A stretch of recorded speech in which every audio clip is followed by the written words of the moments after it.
Hello everybody. Today I'm going to do a presentation on operation limitations for experimental aircraft. Why am I doing this? I'm doing this because out of my experience of aircraft ownership, both times I've purchased an airplane, the operation limitations have been incorrect quite drastically. I'll explain later. And on top of that, I've had a few people ask me to go through them, from people I fly aerobatics with to people who are just about finishing up a rebuild on pits. So let's talk about operation limitations. So why is there operation limitations? Well, a certified airplane has to meet certain requirements. There's certain testing phases. There's a lot of tests along the way for an entire make and model, along with the aircraft specifically, that the aircraft legally has to go through to be considered certified. And that includes all the parts that you purchase for the aircraft down the road. An experimental airplane, whether it be a home-built, some aircraft from another country that had different requirements, a warbird, or many other examples, maybe you just choose to make your airplane go from certified to experimental. Well, either way, you now go out of that realm of requirements that a certified aircraft has. So, Federal Aviation Administration created operation limitations which restrict an experimental aircraft from flying certain operations, limitations to operations, ops limitations. In this video, we're going to go over why we should check our operation limitations, determine if you want a new operation limitations, how to read your operation limitations, getting a new operation limitations, and walk through of FAA Order 8130.2 Juliet, which is how you actually write your operation limitations. That way, before you request one, you know what you're going to get at the end of the day. In parentheses, you'll see time, minutes, and seconds, and that's when each of these topics begin. So if you only want one or two of the items on this entire video, you can just fast forward to that and then move on with your day. So for starters, the purpose, why? Well, I just told you I'm 100%, both the aircrafts I've owned have had incredibly restrictive or incorrect operation limitations. So something I have noticed across the board is, as a group, we're excellent at building safe airplanes, but we may not be the best at maintaining paperwork to prove it's also legal to fly. And what you'll often find is an old operation limitation is a lot more restrictive than the current instruction. So you're flying under restrictions that you might not even have to keep on yourself, and the only reason why you're being restricted is because of an old paperwork, and you can change that in less than a week, and it's free to change an operation limitation. So why find yourself on that rare chance of a ramp check, or worst case happens and now you're going back with insurance and liability and you're flying the airplane, let's say not within 50 miles of Wichita, which is what my aircraft had, and it flew many decades all over the world, saying although it only could fly within 50 miles of Wichita according to its operation limitations. Old operation limitations, especially from the 70s to the 90s, seem to have a lot of odd restrictions, and in some cases it almost looks like they were just put there because maybe someone didn't like the type of airplane. Who really knows? At the end of the day though, we have a whole new environment with the FAA. They're great, they're here to help out, and you're going to find that through multiple experimental airplanes that are flying successfully and safely throughout our country, it is now a lot more lenient of an operation limitations. However, there are still limitations that we need to follow. That's just the nature of operating a possibly home-built or a foreign aircraft. So how to determine if you need a new operation limitation? Well, it doesn't expire. So right then and there, you might not need to ever renew your operation limitations or get a new operation limitations. So that's kind of cool. However, you want to look through it, because just because you have it doesn't mean you're actually following it or want to follow it. So what you're really looking for is you're looking for anything that is more restrictive than what the current instruction has, and you're looking for anything that is more restrictive than you would like it to be. For example, a common item that's on old operation limitations due to the old instruction was if an aircraft had a major change, which is very drastically interpreted on what is a major change. I've seen some flight standard district offices say, oh, you have a new propeller that's considered, and I've seen others where they don't classify that. It's anything that could be considered change the flight characteristics of an aircraft? Well, you could argue something a couple of pounds could change it, and then you could argue, no, you're just kind of making that up. So really, it's hard to make that determination on what a major change is. But either way, the old operating limitations state that if you have a major change in your aircraft, it must go back to phase 1. Well, phase 1 means that you have to fly off X amount of hours within a certain radius of a field, and now you need to go through the FAA or a designated representative on getting a new operating limitations and getting new airworthiness. Where the new one allows, if there's a major change, all you need to do is fly the aircraft, confirm that it's still able to operate under its full envelope, make an aircraft logbook entry, and you move on. The airplane's legal. So, same change, however, two different instructions and different years of operating limitations. One is more restrictive than the other. And that's just one of the many examples, and truly, like I mentioned with mine, no matter what phase the aircraft was in, I wasn't supposed to fly outside of 50 miles of Wichita.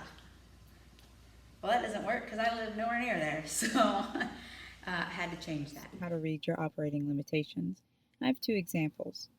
I have my friend's operation limitations for an amateur-built experimental aircraft from 1990, and then I have my operation limitations for an experimental exhibition from this year, 2020. Most operation limitations that you'll see, they won't necessarily have the airworthiness attached to it. This was sent to me electronically, and I was getting the airworthiness at the same time. But normally it just goes right into some bullets, number points, and starts talking about the limitations that you have with your airplane.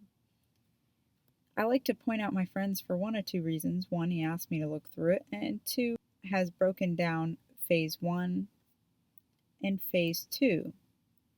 Sometimes it's pretty obvious which page you're on, and the part phase 1 will be listed up top. Nice and clear. This one was a little more discreet. So look for that, especially if you see anything that seems pretty restrictive. You'll more commonly see this sort of a breakdown and formatting with an amateur-built aircraft, especially one that this is its first set of operation limitations, because they're going to start off in testing phases, which include phase 1. Or if you're dealing with an aircraft that was factory built, or this is not its original set of operation limitations, oftentimes you will not see the breakdown between phase 1 and phase 2. Phase 1, because you're still in the testing phase of the aircraft, is quite restrictive. You'll see items where for at least X amount of hours. Normally you'll see 50 hours. This says 25. You must maintain within a base of operations, a radius of a certain point, or a box. Oftentimes there's a picture that goes with this. And it is incredibly restrictive on what you can do because the aircraft is still being test flown. So now I've scrolled over to phase 2. Phase 2 is going to be a little bit more common to what you'll see nowadays, where you can fly the airplane under most operations, but there's a few here that's limited. Now here's something I do want to point out that's based on the older operation limitations.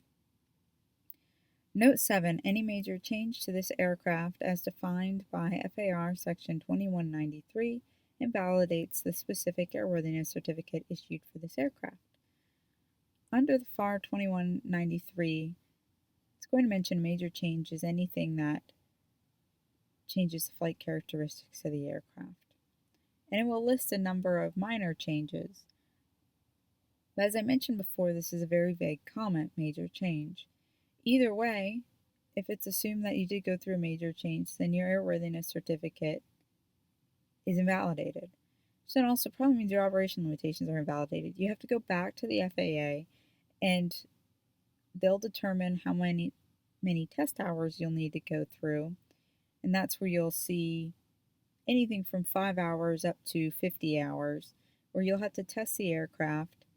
And then you'll also be given a new set of operation limitations, especially if you need that area to be modified or changed for your phase 1, because you're going back into phase 1 to test the aircraft, and then you'll be able to go into phase 2 once that testing is complete. Now we're going to talk about how you get your operation limitations. This is also the same steps for getting your airworthiness certificate. No matter which route you choose, the steps are equivalent for the most part, but vary a little bit person to person and how comfortable they are with you and the aircraft that you're working with. So you're two different ways. It's very similar to getting your pilot certificate. So you can go through the Flight Standards District Office, the FSDO, or you can go through a designated airworthiness representative, DAR. The FSDO is free. Oftentimes you get it within a week, if that. Honestly, my experience, it really only took them a day or two to write up and send my way at least the first draft. Or if they're too busy, or if you prefer, you can go through a DAR. A DAR is kind of like going through a designated examiner. You are paying them now, and this generally is about $1,500, and their timeline varies. Some argue it's more fast to go through a DAR, and if there's already a relationship your mechanic has, a lot of times you'll see mechanics recommend going through a DAR. However, in my experience, because I was originally going through a DAR, and they told me it was going to be over a month, and he didn't want to look at any of the paperwork until I had the registration certificate. I had just purchased the airplane, so I only had a temporary, and it was about 3 months to get the actual registration. So I went ahead and just called the FSDO, and I'm so happy I did. I had the airworthiness certificate within a week. They just called up to confirm that I did file for a registration, and that was it. We moved on, and I was able to fly my airplane by the end of the week.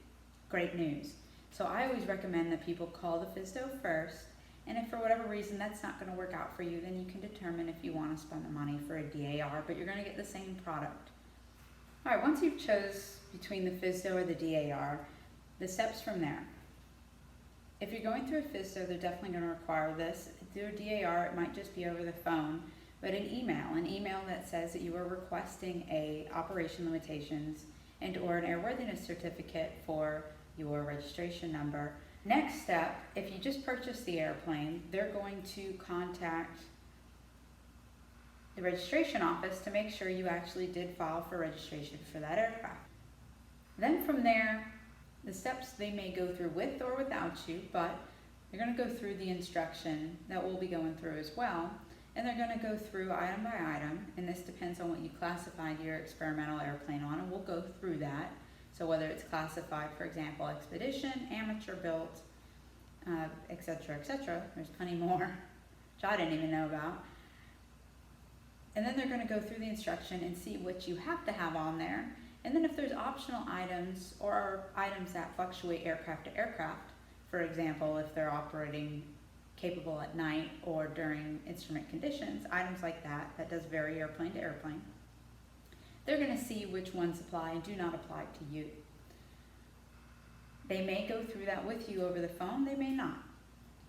So one optional item that does scare some people from going through the FSDO is they may come out to inspect your aircraft, and that could be the airworthiness inspector with the FSDO or your DAR. Items they're going to look for, they're going to just make sure that, yes, the airplane is safe, because at the end of the day, they are signing off that this aircraft is airworthy. And if you were signing that off, wouldn't you also want to see it? But sometimes based on the relationship they have with you, if they've seen previous aircraft that you've owned or operated or maintained, that might just be good enough to say, okay, if you're comfortable with flying this aircraft or signing it off, then I'm comfortable with your judgment on that. They can also do that. My experience has been very positive, even going through the FSDO. And if you're susceptible to change, because at the end of the day, you both want a safe and legal aircraft. You want the same end result. So you're on the same page there. The person coming out as an AMP, whether that's the FSDO airworthiness inspector, or if it's a DAR, they are an airworthiness and power plant mechanic. They know their stuff too. Just like you know your stuff and you want to fly a safe, legal airplane. So if they come up and they make any kind of recommendations, try to not take that as being written a new one. They are, with their experience, trying to give you advice. And you should take it as that, just as you pay an AMP for it. Treat that advice the same. with the same respect and the same care, and you will have a pleasant experience with it. So if they do come out, go through the aircraft to the best of your ability. Definitely make sure it is safe and legal, which you should have already done, right? And then when they come out, be very respectful to their advice. Make changes that you can make change, and then you both move on from there. All right, so now we've agreed that the aircraft is safe and legal to fly. It's just paperwork.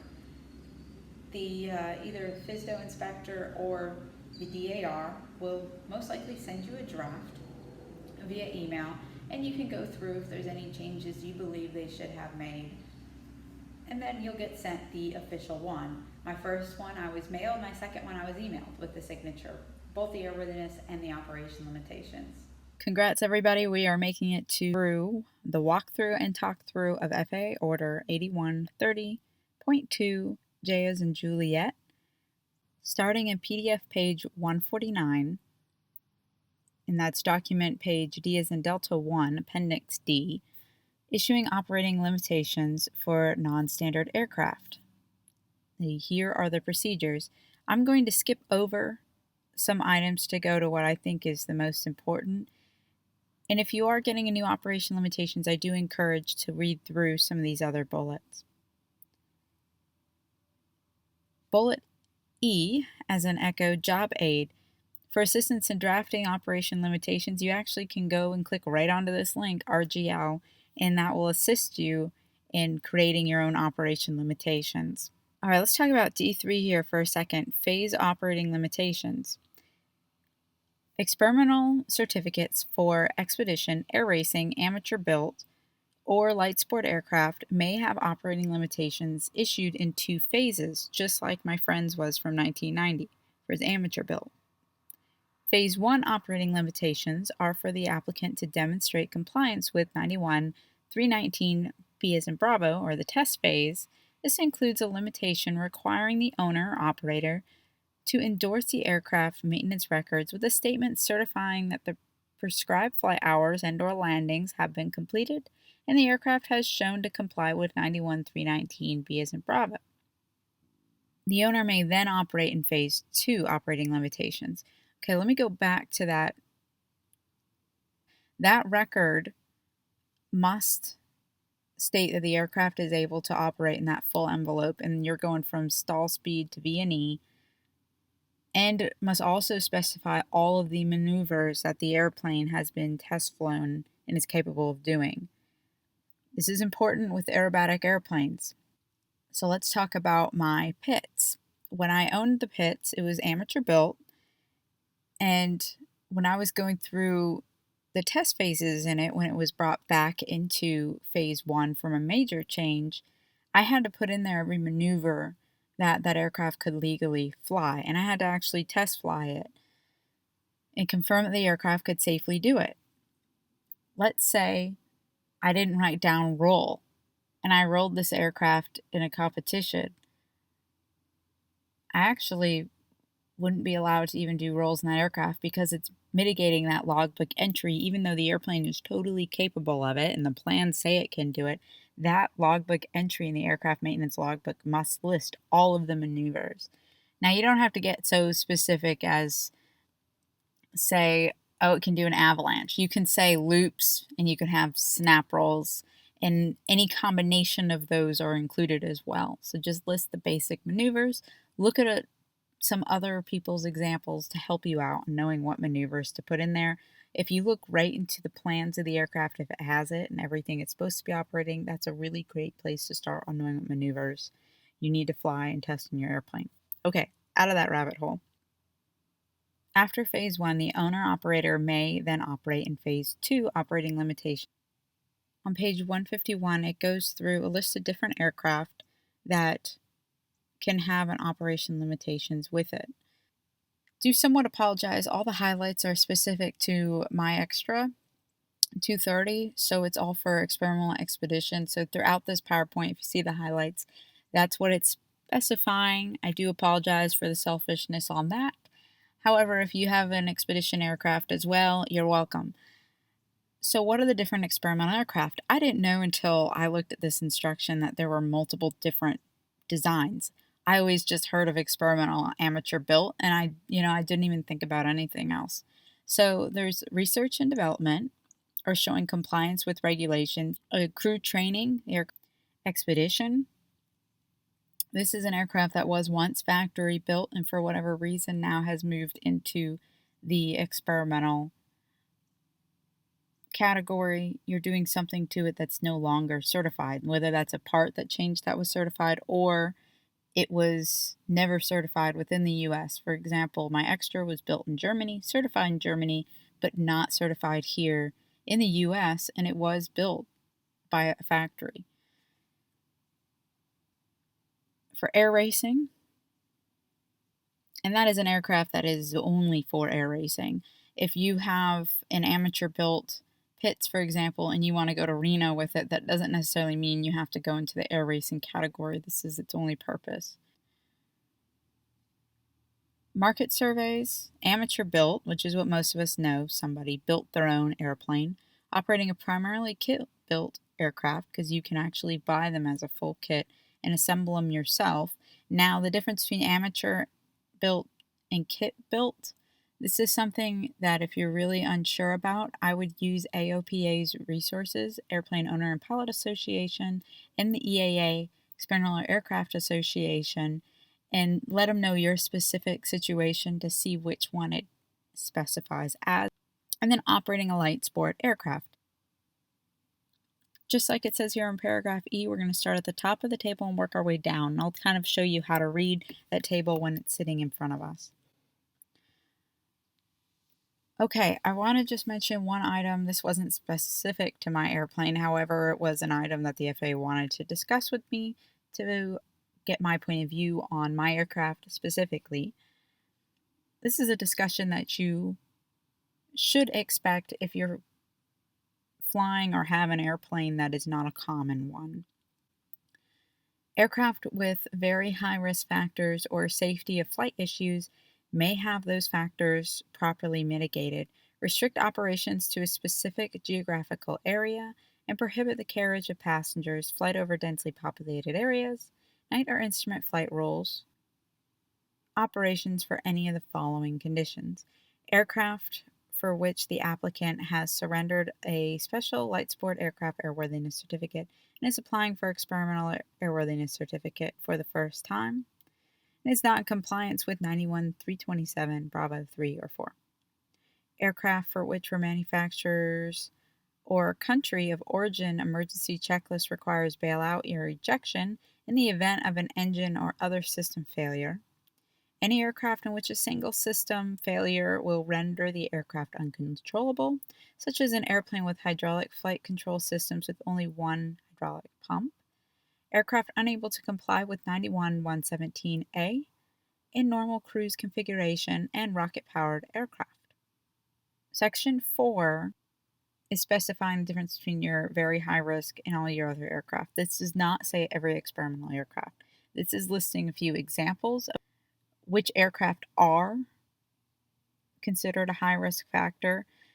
And if they are considered a high risk, or if your aircraft is considered a high risk, then you're going to be even more restricted, and this could be to a specific geographical area. You will not be able to carry passengers, fly over densely populated areas, night or instrument flight rules. So if you fall under one of the 1 through 5 items listed here, or if you or the FAA deem that the aircraft is a high risk, then you're going to have additional restrictions. I saw this with a ME-262 replica out in Virginia, where the local FSDO had restricted the aircraft as if it's considered a very high risk aircraft, even though it's not under one of these items listed here. So if you own an aircraft and you think it's a high risk, I mean, me personally, if you really think that, you probably shouldn't fly. But if you don't think that, and the FSDO is considering that, then I would go a little bit further in pushing that topic, because at this point you would almost be like phase 1 restricted for the most part. But do not be surprised if you get asked this. You're not getting challenged it. They just want your honest opinion. If the airplane is safe and not a high-risk aircraft, then you say it is not a high-risk aircraft and you move on. But they're signing their name on these operation limitations, so chances are they're going to ask you if it is considered or not, especially if it's a rare aircraft. Do not take it personal. I was asked it if it makes you feel better. Aircraft operated over a foreign country. A certified aircraft, if you are a U.S. licensed pilot, you can take that to any country and you can fly it under your license and not require an equivalent. If you're doing the experimental, that is not 100% the case. So section G is in golf. Aircraft to be operated over a foreign country. No person may operate an aircraft with a special airworthiness certificate over any foreign country without permission from that country. Aircraft based in the United States. For any operating limitation that specifies a geographic area for flight operations, do not include a geographic area over a foreign country. Aircraft based in a foreign country, remove any operating limitation that specifies a geographical area for flight operations. Either or, you need to get approval from that country you're going to be operating and or based at. Then it's going to go specifically into a few other items here. Research and development, certain former military aircraft. Let me just specify this out and read this out because I know a lot of people have warbirds. You are encouraged to coordinate with AIR 113 operation limitations for former military aircraft that weigh more than 9,000 pounds, max takeoff weight with turbine power greater than 3,000 pounds of total engine thrust, of all engines or 1,000 shaft horsepower of one engine, or if it was originally equipped with an ejection seat system. So if you follow any of those items, then go to AIR 113 to look at former military aircraft. 6. This note here is to remind the applicant they must comply with the applicable regulations emphasized in Part 91 and the following, and it will go through each of yours. So for experimental, you have to refer to 21-181, 45-23, 91-119, 91-180, 91-203, 91-305, 91-319, and 91-817. All right, now we're going into the meat and potatoes here. So this whole table of many, many pages is actually where we get those paragraphs that are sitting in the operation limitations. So I'm going to start off each section. So number, it has number of each limitation. That does not mean in your operation limitations you have to keep the exact number that goes with it. You do not. You're going to go in number order, just like you had number bullets set up on your Word or your Pages document. So this is just their numbering, which is nice to reference when you're referencing the instruction itself. Now, column 2 has certification basis on your part numbers. Is the aircraft operating under which of these parts? So how do you know which part you're in? Well, that's scrolling right back up here. So section 120, correction, here's my airline background. So section 21, 191. Now I know any item here in these columns that has 191, I'm going to definitely have to look at. More likely than not, I have to have that in my operating limitations. Any kind of notes that may be a part of it, and then the actual write-up that would be in your operating limitations. All right, number 1 starts off kind of harsh. This aircraft does not meet airworthiness standards of Annex 8. Really what this is saying is that you cannot operate this aircraft in international unless it's gotten permission from that foreign authority. And you have to follow whatever limitations they give you, and you must have that permission on board the aircraft. Item 2, these operating limitations do not provide any relief from law or regulation. You still have to follow all of the laws and regulations that you have to in the U.S. or any other country that you are operating in. Note 3 applies to aircraft that could bounce between public, generally military use, and civil, which is what we would be using it for as our own personal aircraft. So for me, I don't have this in here because it really didn't pertain to my aircraft. You're not going to have an extra 230 bouncing around with machinery or be of military use. So this is saying is if your aircraft was or is going back and forth between public and civil, you must not have any weapons on the aircraft, and it cannot be both public and civil at the same time. When the aircraft is returned to your personal civil use, it has to be completely returned back into the state that it was inspected at for these operating limitations. Note 4. Application to amend the certificate must be made through the local Flight Standards District Office or Manufacturing Inspection District Office. We made it through the first page, everybody. Congrats. All right, note 5. No person may operate this aircraft for other than recreational and educational. And that is a 191G situation. So let's look back up on 191G, and that's where it's important to look at this. This is operating an amateur built aircraft. Okay, I have just added to the left here a screenshot of each of the sections, so I'm not scrolling back and forth as we go through this. Note 6.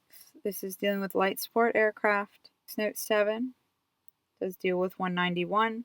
In the remarks, all single-seat aircraft, hot airship, such as Thunder and Colt, then here's what you're dealing with. PIC must hold a pilot certificate with a lighter than air category rating for airborne heater. Okay, so unless it's a single-seat hot airship, move on. For a typical aircraft coordinated with AFS 800, pilot in command must hold a blank category and blank class certificate or privilege. Pilot in command must hold all required ratings for authorized endorsement required by Part 61. Moving on to this. Now you see 191. You see we're dealing with expedition. What's the remarks? Large aircraft, turbojet aircraft, airplane with 800 or greater total horsepower, V&E greater than 250. End. I have a V&E greater than 250 miles per hour, so yippee, I don't hit that or the end part. But if you do, here's your notes. Single seat or single control aircraft subject to limitation 8. If you're subject to this, possibly also need to worry about this if you're single seat. If not, you move on. 10. Issued for aircraft that require a co-pilot and or flight engineer. And this must be in there in your operation limitations. All right, now we don't have any remarks. When filing a flight plan, the experimental nature of this aircraft must be listed in the remarks section. So it must put in there that. Note 12. This aircraft must not be used for bound or towing operations or intentional parachute jump. Not to mention you could have this stuff added. Mine has this on there. However, when you look at it, I don't necessarily need it on. Number 13. This aircraft must not be used for towing, including but not limited to glider towing, banner towing, target towing, or towing electronic receivers or emitters. This aircraft must not be used for intentional parachute jumping. This is what I have on mine, 91D. So we're dealing with expedition.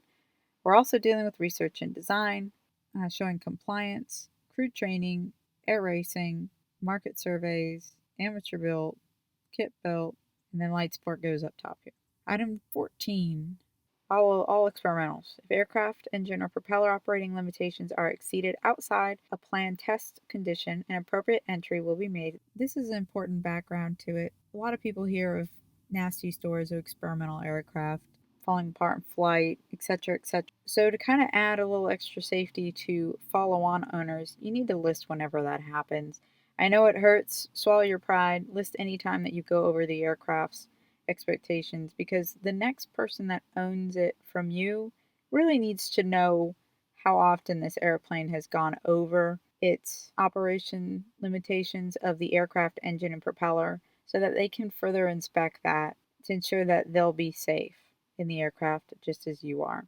So I do ask that you do follow this, and that's for trying to keep a good name for our experimental world. Big section here on 15, dealing with 191. First here is all large airplanes, turbine engine airplanes, and turbine rotorcraft. Well, not my case and a lot of other people listening, so all other aircraft not described above. Okay. No person may operate this aircraft unless within the preceding 12 calendar months it has had a condition inspection performed per the scope and detail of Part 43, Appendix D, manufacturer or FAA approved programs and was found to be in a condition safe for operation. This inspection must be recorded in the aircraft records, maintenance records, with the following wording. So this is the experimental versions of an annual. Every 12 calendar months you have a condition inspection. What you hear in certified aircraft and commonly referred to as an annual. The condition inspection for experimental aircraft can be done by either an A&P, an airplane and power plant mechanic, and that is any certified A&P. It does not need to be a AI authorized inspector, does not need that. Or it can also be done by the builder of the airplane. Moving on to 16. Formerly military. If it is, the aircraft must not be operated unless it is operated, inspected, and maintained as per military technical publications and or manufacturer recommendation. Keep that in mind when you own a formerly military aircraft, that just because now it is civilian does not mean that NATOPS manual and all the other military manuals that go with it are not to be listened to. They must be listened to. Dealing with experimental light sport for 17. 18. Dealing with amateur built, an experimental aircraft builder certificate as a repairman for his aircraft under 65104 or an appropriate rated FAA certified mechanic may perform the condition inspection required by these operating limitations. So this is what I was talking about before, where your condition inspection, it must be done by an A&P. So if it's amateur built, you can perform your own condition inspection. 19. All right, so non-amateur built, all the other 191s or experimentals that are not amateur built. Right here, if your inspection must be done by an A&P, is what it's saying. 20. The aircraft may not be operated unless the replacement for life-limited articles specified in the applicable technician publication pertaining to the aircraft and the articles are complied with in one of the following manners. You have a type-certified product that you've replaced of the life-limiting part, or if it's not a type-certified product, all articles installed on a non-type certified product operated under an airworthiness certificate issued for an experimental purpose in which the manufacturer has specific limits must include in their program an equivalent level of safety. Okay, so if you're going to replace a life-limited part, so a life-limited part is any part that is limited in either cycles, hours, or a calendar, generally years, and that part is no longer good. So you have to get a new part. You can either get a certified part, boom, there you go, fit all requirements, or if it's not a certified part, that's fine. You're not a certified airplane. You can use it, but you must be able to prove that it can provide the same level of safety. Part 21. For aircraft originally incorporating fatigue life recording systems, the owner-operator must maintain and use the system as prescribed by the aircraft manufacturer. Okay, so if you have a recording system on your aircraft, that must stay there. Not many experimentals do. Then number 22. This is for crew training, expedition, air racing, survey, kit built, and light sport. The geographically responsible FSDO must be notified in writing before flying this aircraft after incorporation of major change as defined. The FSDO may require demonstrated compliance. Alright, so this is that major change item. You just have to notify them. Doesn't necessarily mean, just like the old instruction, it does not mean that your airworthiness is invalid. You just have to let the FSDO know that there is a major change. And depending on what that is, it may require some demonstrated compliance. Alright, now you're wondering why the amateur built wasn't in there. Alright, here's your section. After major change, 2193, must notify the FSDO of the location of a proposed test area. The aircraft owner must obtain concurrence with the FSDO as that being a suitable location. If this change includes changing your engine to a different type of engine, or change from a fixed pitch to a controllable pitch, the aircraft owner must fill out a revised FAA Form 8130-6 to update the aircraft file in the FAA registration branch. You must fly it under VFR, sparsely populated area. Aircraft must remain in flight test for a minimum of 5 hours. May require more. So this is what I kind of briefly talked about when I was discussing a little bit of your differences. If you're doing any kind of a change, go ahead and just read all this word for word, make sure you're good. But part 23 here, it's going okay for your amateur built. If you have a major change, you have to notify the FSDO. You both need to agree on a location to test the aircraft for at least 5 hours, but maybe required more than that. must be in a sparsely populated area in VFR conditions, and the aircraft owner must not carry anybody. It must make an aircraft maintenance record entry describing the change, number of flight hours in the flight test area, and must record, I certify that the prescribed flight test hours have been completed and the aircraft is controllable throughout its normal range of speeds and throughout all maneuvers to be executed, has no hazardous characteristics or design features, and is safe for operation. So here you go. You no longer need to go back and get a whole new airworthiness certificate and operation limitations. You still have to do some steps, and also what's nice is it does specify a little bit more what is a major change by specifying, okay, if you change your type of engine, fixed pitch to or from controllable pitch prop. There you go. You already know you're going through this rodeo. All right, number 24. This is dealing with if your aircraft has multiple different classifications, as you see over here. And that's same with 25 as well. 26. All right, note here, if it's a multi-purpose, modify procedure per paragraph 4.9 of this order. So if you're changing between experimental purposes must be accomplished per this instruction. Now for everybody else, for the most part, this is what I have in here. When changing between experimental operating purposes, so going between research and development to showing compliance, for example, must determine the aircraft is in a condition for safe operation and appropriate for the purpose intended. Record entry will be made by the appropriately rated person to document that finding in the maintenance record. Okay, note 27, item 27. This is for 190 and 191 light sport, so all light sport. You must only conduct flight maneuvers authorized in the airplane operating instruction. Back to 91 for formerly military turbine aircraft. You must follow this. For experimental expedition and air racing, here's an unusual one, going back into time here a little bit. Owner-operator must submit an annual program letter to the geographically responsible FSDO, where the aircraft is based. Copy of the current program letter and any amendments must be carried on board the aircraft at any time the aircraft is being operated. Basically, whenever a expedition or an air racing aircraft has changed ownerships, geographic locations, and or every year, you must send a program letter. You can actually just get the instruction and fill it out, or you can just type up a standard letter. It doesn't have to be a specific format as long as it covers these items.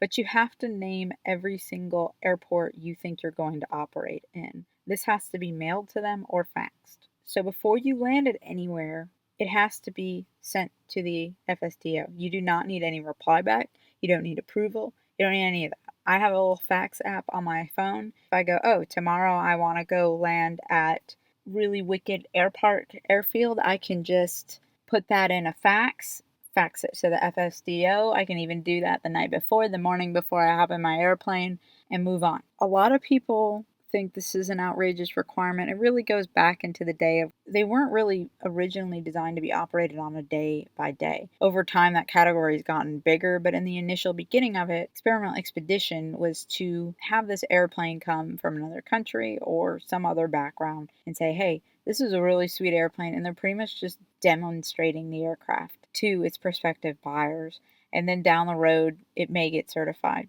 Oftentimes than not, though, a lot of them don't actually get UTIS certified for whatever reason. And then air racing, it's kind of like having a race car. You know, it's designed to do that purpose and not too many other purposes. So you have different restrictions too. Not a big item. There's a lot of people who say they don't bother even sending this. Nobody even cares about it. It is such an easy requirement to fill. Just send it. All right, moving on to 30. Ejection seat aircraft. Whether it originally had one or currently has one, you must follow and have this in operating limitations. All right, going back to your expedition and your air racers. When an aircraft's home base is changed or transferred, you must resubmit that program letter to your new responsible FSDO. Okay, 32 is for restricted and your multiple use aircraft that also have jettison stores. So a lot of times you might have maybe a fuel tank that's jettisonable. Then you must follow this. All right, research and development aircraft are note 33. 34, this is one that has a lot of different items. If you're one of these aircraft listed, then your operation limitations must have its respective item to the right. Item 35. All aircraft equipped or originally equipped with a drag chute, such as these aircraft. Those are just examples. If it has a drag chute, that must be in your operation limitation. 36. All aircraft equipped or originally equipped for in-flight refueling. You must have this in your operation limitations. Picking out more on the expedition and the air racing airplanes. Operation is restricted to airports that are within airspace classes C, D, E, or G, except in cases of declared emergency or authorized operations under airshow waiver. These are kind of your show planes. So there you go. You can't operate in a Bravo, a B airspace. Any of it, any of that airspace. So keep that in mind when you are buying an experimental expedition or an air racing airplane. You can't fly through a Class Bravo on that cross-country flight plan. So keep that in mind. I had recently learned that. Thankfully, I also just recently bought an expeditional aircraft, so I didn't have enough time to break that rule. Good for me. 38. All aircraft using hydraxine fuel, such as an F-16, that must be in there. All right, all experimental aircraft, with the exception to your research and development and showing compliance, must have this note. Here's an interesting there for the GoPro users. Here's one that you gotta read. Item 36. This is for any experimental aircraft that's not research and development or showing compliance with. This aircraft is prohibited from flight with any externally mounted equipment unless, all right, so here you go, there's hope for the GoPro. The equipment is mounted in a manner that will prevent in-flight jettison. The aircraft must be configured and documented in the aircraft flight test records or as allowed in the original manufacturer or military operating aircraft limitations. No change in external loading of the aircraft from the configurations approved by the manufacturer, and compliance with all manufacturer original military operating limitations when in external stores or fuel tanks are installed is required as well. So I know this has military in a lot, but it's not just military airplanes. It's any of them with the exception to research and development and showing compliance with. If you have anything externally mounted onto that airplane, you must make sure that it is put in a manner that will prevent in-flight jettison, and it must be documented. Moving on, note 40. This is for your research and development and showing compliance with aircraft. All right, amateur built. This must be in there, or unless it's single place and it's amateur built, you don't need to do this. But if you're multi-place and you're amateur built, the following placard must be displayed in the aircraft in full view of all occupants. Passenger warning: this aircraft does not comply with federal safety regulations for standard aircraft. Passenger must be able to see this. That's what they're saying. All right, now we're talking about just phase one, so in that testing phase. These are the items here that if your operation limitations break down between phase one and phase two, in the phase one section, this is the items that you'll have to go over. And then in the phase two section, 47 through 50 notes that you may need to refer to paragraph D4F as in Foxtrot. This is dealing with that high risk aircraft. You may not actually be able to put these operating limitations for your aircraft, or it may be more restrictive. So all experimental aircraft, day VFR flight operations are authorized. I have that in mind. Night flight operations are authorized, ... So mine's day VFR. And as black and white as can be. There ain't a light on that thing, for starters. So I just stop here with it's authorized for day VFR. I don't have anything saying it's not authorized for night or instrument conditions. It doesn't have the items required by the FAR, so right then and there you can already determine that. But if somebody went and added lights and added appropriate instrumentation that's required for night flight, I didn't want my operation limitation saying that it was not authorized for night, because at that point it could be. So keep that in mind when you're putting together your operation limitations. Don't make them any more restrictive than they need to be. Right here, 47 through 49 is talking about VFR, night, and instrument. And that's specific to what your airplane can do. Note 50, aircraft described in paragraph D4F, your high risk. Here you go, you gotta have that in there. If not described in that, which I'm assuming will be most of us. Instrument flight operations are authorized if the instruments specified in 91205D are installed, operational, compliant with performance, and it continues on.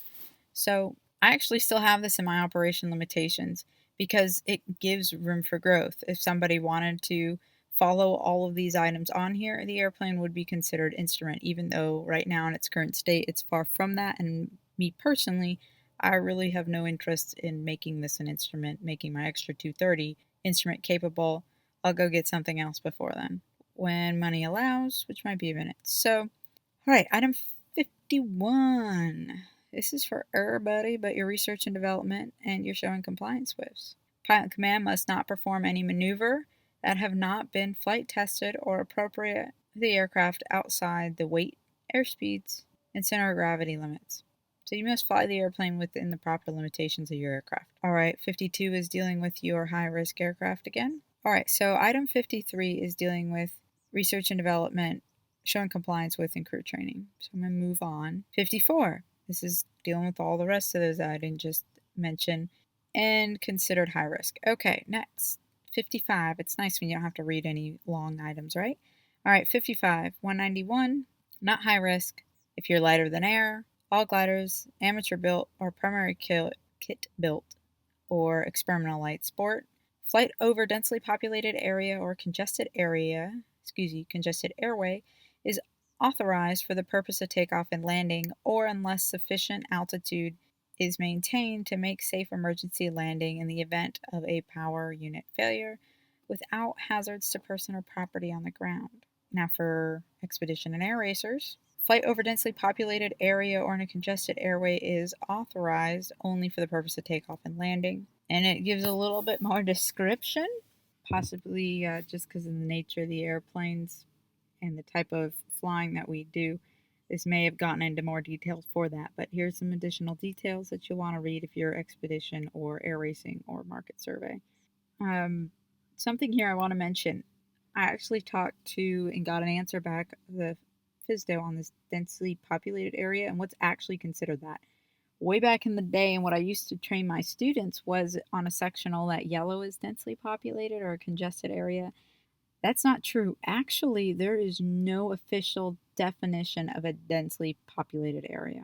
There is one court case from 1976, Simmons case, that you could reference that you had a legal interpretation actually described, but it's not listed anywhere else. In that legal interpretation, it's something like more than 10 houses and within a school or within a boys' camp. It was like listed all these different items on there. But at the end of the day, there is actually no official definition of this. So take that for what it's worth. Please be respectful for that. Try not to push it. At the same time, though, if someone tries to write you up for saying that you were flying over a densely populated area in your experimental aircraft and you really don't believe or feel it's suited to be considered a densely populated, there's no official definition. You have just as much ground to stand on as anybody else making that claim, so keep that in mind as well. Item 56 through 58 talks about RVSM. What is that? It is a reduced vertical separation minimum. This is something that you see when you're flying above 29,000 feet, flight level 290. Some aircraft, for example, your airline aircraft, your 121 operators, they all have this. Certain equipment on board that allow separation vertically between you and other air traffic to go down to 1,000 feet instead of 2,000 feet. So most home-built airplanes are probably not in that. 59, expedition considered hazardous, not the case. Glider, there you go. And research and development, showing compliance, and crew training, those are items to be added as well. All right, we are done. We're through. So congrats, everybody. We just went through all of the table D1s, talking about operation limitations. I want to thank you all for listening to this presentation, and it's been almost a year since I did a presentation. You can see my hair is significantly longer. I'm in a different location. A lot has happened. I wrote up all the changes that have occurred since my last video. Go on there, review it real quick. If there's anything on there that you want me to discuss and make a video of, please reply back via Facebook, Instagram. If you know my number, text me, or here on YouTube, and I'll get a video going to you. Thank you.